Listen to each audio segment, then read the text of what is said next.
Hello students, Amitabh sir here. पिछले video में income from salary का वो पहला वीडियो था और उसमें मैंने बताया था आपको चार्जेबिलिटी ऑफ सैलरी। सैलरी में सैलरी कब कब चार्जेबल टू टैक्स होता है और सैलरी के अंदर क्या क्या इंक्लूड होता है।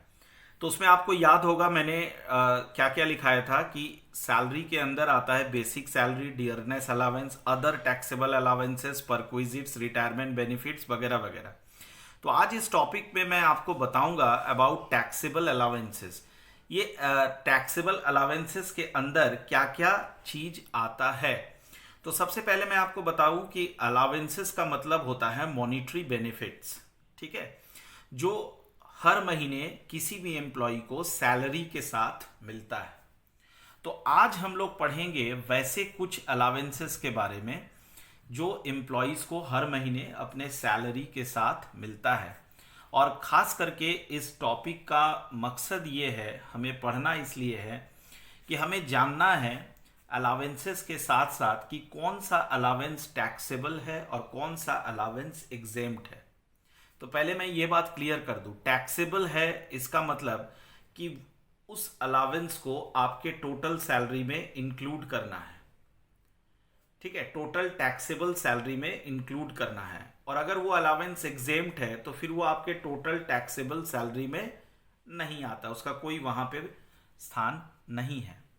तो आइए सबसे पहले बात करता हूं फुल्ली टैक्सेबल अलावेंसेस की। फुल्ली टैक्सेबल अलावेंसेस यानी जब भी ये अलावेंसेस आपको मिलेगा तो ये आपके टैक्सेबल सैलरी में इंक्लूड हो जाएगा। सबसे पहले आता है सिटी कंपेंसेटरी अलावेंस।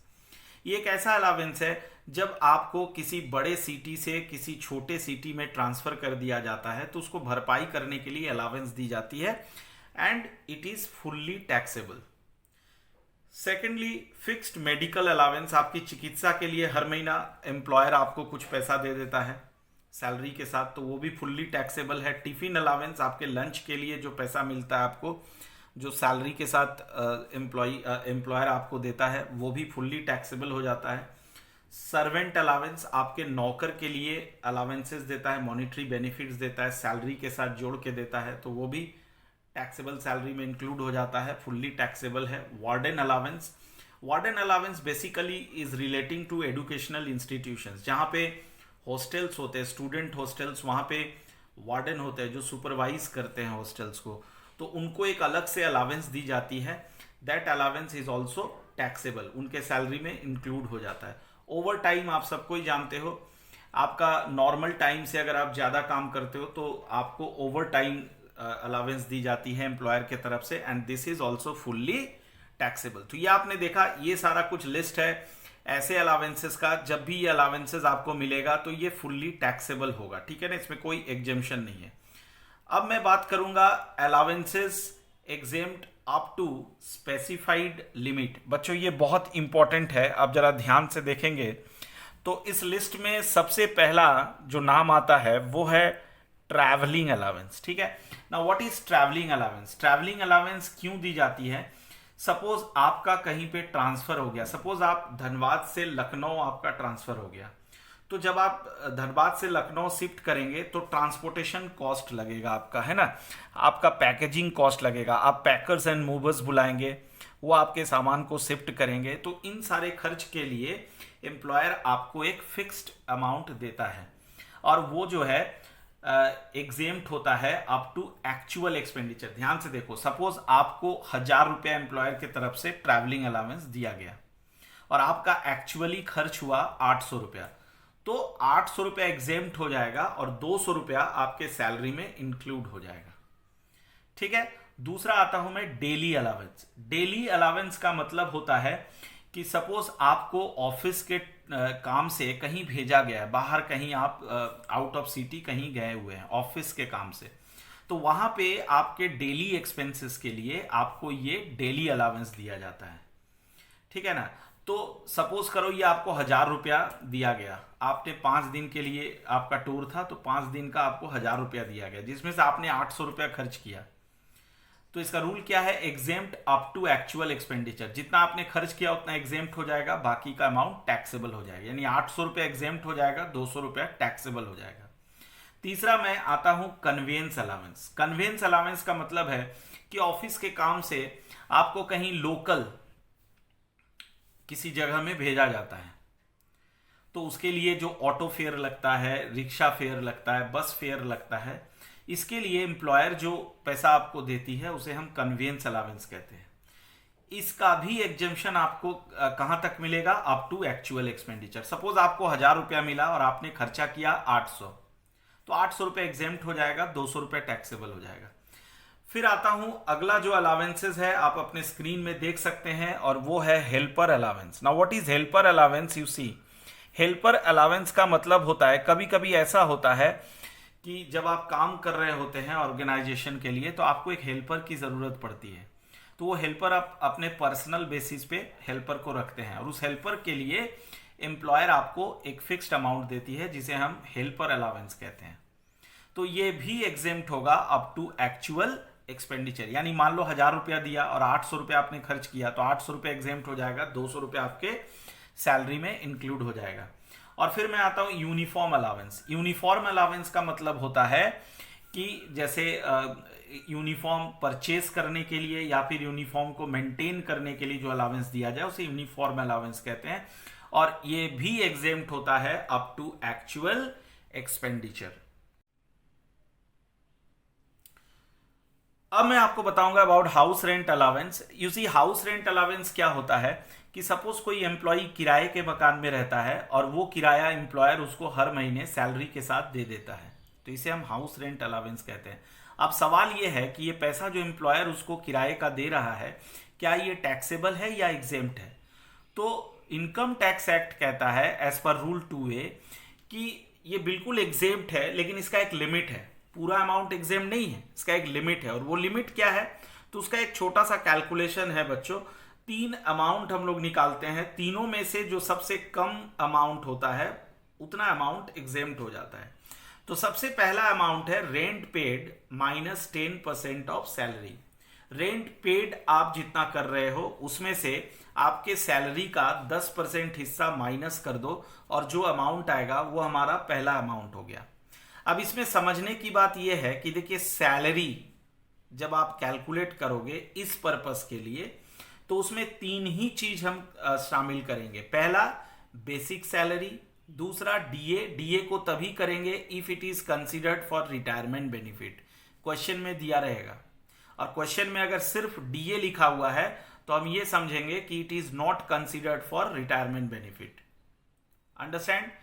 तीसरा अमाउंट कौन सा लेना है? Commission at fixed percentage.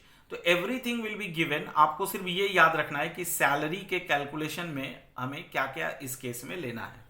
तो पहला पॉइंट आई थिंक आप समझ गए। पहला अमाउंट हम लोग कौन सा लेंगे? रेंट पेड, जो किराया आप पे कर रहे हो उसमें से माइनस कर देना है आपके टोटल सैलरी का 10%।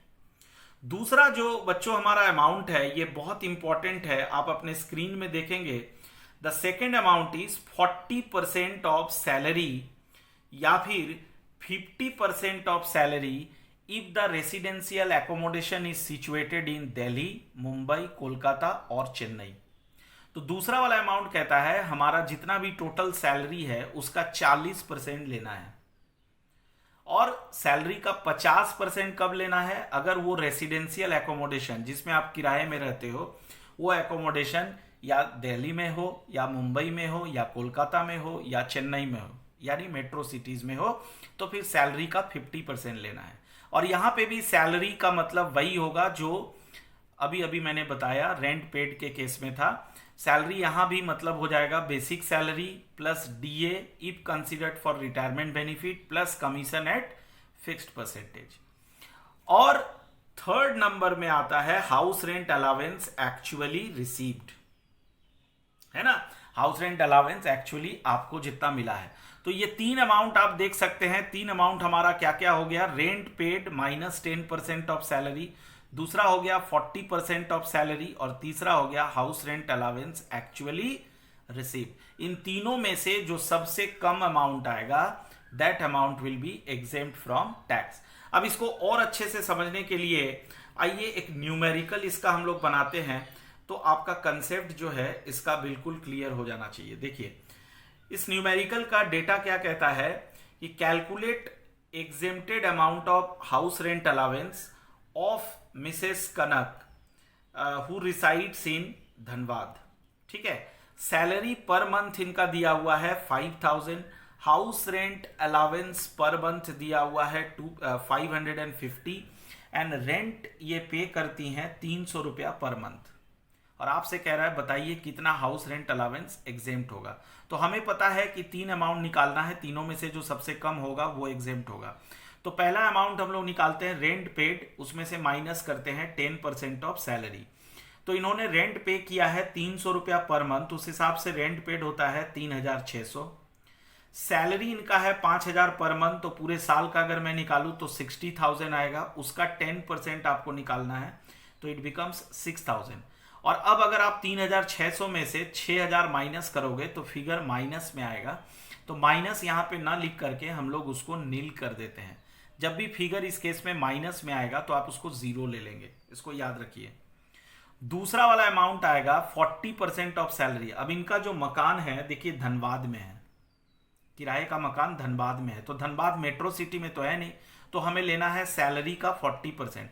तो 60,000 इनका सैलरी बनता है, उसका 40% आप अगर लेंगे तो 24,000 आएगा। तीसरा है house rent allowance actually received, तो 550 रुपए करके इनको हाउस रेंट अलावेंस मिला है, आप क्वेश्चन में देख सकते हैं। तो पूरे साल का हो गया 6600। अब हमारे पास तीनों अमाउंट हमने कैलकुलेट कर लिया, तो तीनों में से सबसे कम अमाउंट है पहला वाला जो कि जिसका वैल्यू है 0। तो इसका मतलब एग्जेम्प्टेड हाउस रेंट अलावेंस हो जाएगा 0। आप देख सकते हैं एग्जेम्प्टेड हाउस रेंट अलावेंस हो गया 0। और तो फिर टैक्सेबल हाउस रेंट अलावेंस कितना आएगा, तो इनको हाउस रेंट अलावेंस टोटल मिला कितना था 6600, उसमें से एग्जेम्प्ट कितना हुआ 0, तो यानी पूरा 6600 क्या हो जाएगा टैक्सेबल हाउस रेंट अलावेंस।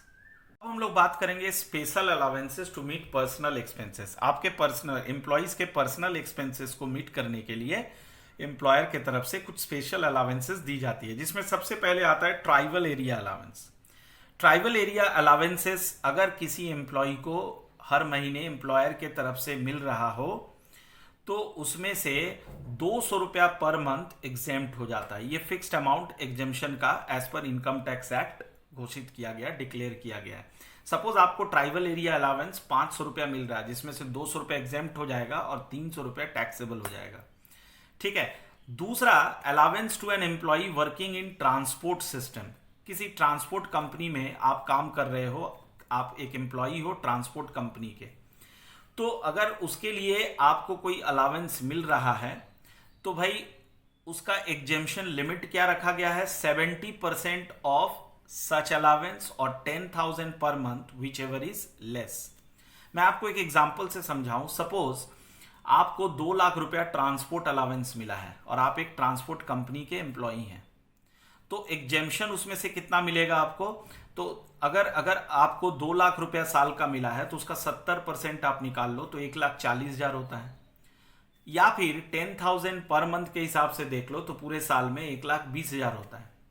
तो अब 1,40,000 और 1,20,000 में कम कौन सा अमाउंट है 1,20,000, तो वो एग्जेम्प्ट हो जाएगा। तो आपको टोटल मिला था 2 लाख, उसमें से 1,20,000 एग्जेम्प्ट हो गया तो 80,000 रुपया टैक्सेबल हो जाएगा। तीसरा बहुत इंपॉर्टेंट है, आपको हर एक क्वेश्चन में लगभग ये मिल जाता है, चिल्ड्रन एडुकेशन अलावेंस। देखिए चिल्ड्रन एडुकेशन अलावेंस बच्चों की पढ़ाई के लिए एम्प्लॉयर के तरफ से अलावेंसेस दी जाती है। तो इसका एग्जेम्पशन का क्या नियम है, ये एग्जेम्प्ट होता है up to 100 rupees per month per child for a maximum of 2 children. मैं आपको एक एग्जाम्पल से समझा दूं। सपोज मिस्टर राम है, उनके 3 बच्चे हैं, तो आप यहां पे देख सकते हैं कि इनको एम्प्लॉयर के तरफ से पेड किया गया है 3 बच्चों का 500 रुपया पर मंथ के हिसाब से चिल्ड्रन एडुकेशन अलावेंस पे किया गया है 3 बच्चों के लिए। तो टोटल पूरे साल में इनको पे किया गया 18,000। इसमें से इनको एग्जेम्पशन कितना मिलेगा 100 रुपया per month, 100 rupees per month, और मैक्सिमम 2 ही बच्चों के लिए मिलेगा। तो एग्जेम्पशन हो गया 2400, तो बाकी जो अमाउंट बच गया वो टैक्सेबल हो गया। अंडरस्टैंड। अगले आइटम में आते हैं चिल्ड्रन हॉस्टल अलावेंस, बच्चों के हॉस्टल का अलावेंस। ये कहां तक एग्जेम्प्ट है, तो अप टू 300 पर मंथ पर चाइल्ड। यहां भी मैक्सिमम चिल्ड्रेन, 2 ही चिल्ड्रेन होंगे, 2 ही चिल्ड्रेन तक आपको एग्जेम्पशन मिलेगा। तो इसका भी एक न्यूमेरिकली समझ लेते हैं। सपोज मिस्टर राम के 3 चिल्ड्रेन है और तीनों के लिए पर मंथ 500 रुपए करके एम्प्लॉयर ने अलावेंस दिया है। तो टोटल हॉस्टल अलावेंस राम को मिला है 18,000। अब इसमें से एग्जेम्पशन कितना होता है, 300 रुपया पर मंथ के हिसाब से एग्जेम्पशन मिलेगा, यानी 300 इंटू 12, और केवल 2 ही बच्चों तक का मिलेगा। तो 7,200 रुपये एग्जेम्पशन हो गया और बाकी का अमाउंट टैक्सेबल हो गया। ठीक है। और सबसे अंत में आता है ट्रांसपोर्ट अलावेंस, वेरी इंपॉर्टेंट। ये कैसा अलावेंस है, ऑफिस से घर और घर से ऑफिस तक जाने के लिए जो अलावेंस दी जाती है एम्प्लॉयर की तरफ से, उसे ट्रांसपोर्ट अलावेंस कहते हैं। और इसका एग्जेम्पशन का लिमिट क्या है, 1600 रुपया पर मंथ। यानी सपोज आपको 2,000 रुपया पर मंथ दिया जा रहा है, तो जिसमें से 1600 रुपया एग्जेम्प्ट हो जाएगा और 400 रुपया टैक्सेबल हो जाएगा।